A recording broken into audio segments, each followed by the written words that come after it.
Our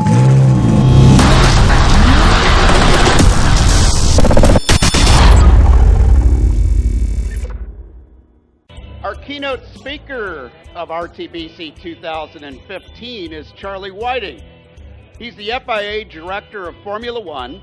One of his coolest duties is he's the guy that gets to press the button to start every race. But Charlie wears a lot of hats at the FIA. And if I started to talk about all the great things that you've done that's helped improve our sport, I'd be here through the rest of the day. I want to thank you very much for joining us, and please take a seat. And the first question I have for you, Charlie, is a very simple one. I understand that, like a lot of young men, I think I'm guilty of this myself, I understand you snuck under the fence at the British Grand Prix. If I was able to transport you in a time machine and we could have a conversation with that 12-year-old boy, would he believe where your career has led you? I think it's very unlikely that back in those days, when I lived about a mile away from Brands Hatch, that I'd be sitting here now doing this. But, things fell into place well during the years, so here I am. One of the things that you've been responsible for over the years at Formula One is keeping an eye on those darn cheaters. As technology has improved and changed over the years, is it easier or harder to catch the guys trying to, as we say here in the States, find the gray areas in the rules? I think it's easy for them to find them. I like to think it's difficult for them to exploit them, however. It takes up a huge amount of resources to check all these things. Of course, as the cars get more complex, then we have to employ different checking methods. And, we take nearly 20 tons of equipment and 30 people to each race to check them. And we check every last detail. So I think we're on top of it. But almost on a daily basis, I get faced with new questions, because the more you tighten up the rules, the smaller avenues they explore, and then they look for smaller and smaller gains all the time. But they all seem to be worth it. They say if you ain't cheating, you ain't trying. Are they better now at, shall I say, trying to convince you that they weren't doing anything illegal? I think if they ain't cheating, they ain't trying is probably not quite true in Formula One now, because I think the stakes are too high to be caught cheating. But there is a great deal of pushing the borders, pushing right to the very edge of acceptability, shall we say.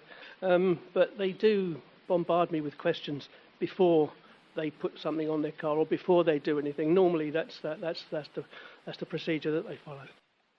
You've accomplished so many wonderful things for the sport that not only Formula One has gotten to benefit from, but it sort of trickles down to everybody in road course racing. If I were to ask you to narrow it down to one accomplishment, which one are you most proud of? Well, I think one of the things that we've achieved in Formula One is the incredible safety of the car itself.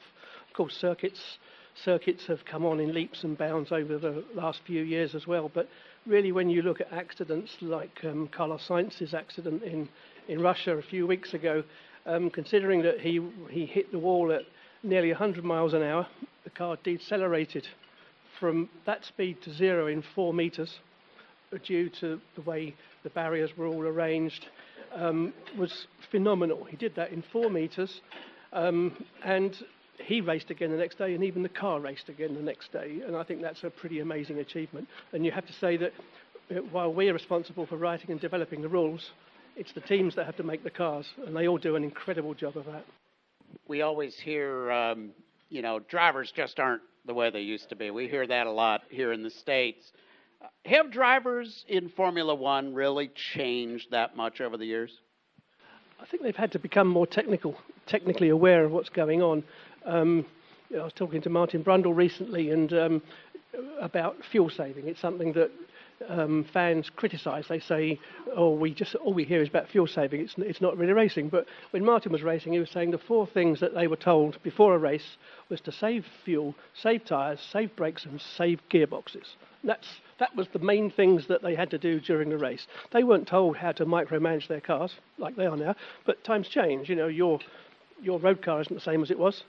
Well, I assume it's not anyway. But it could be.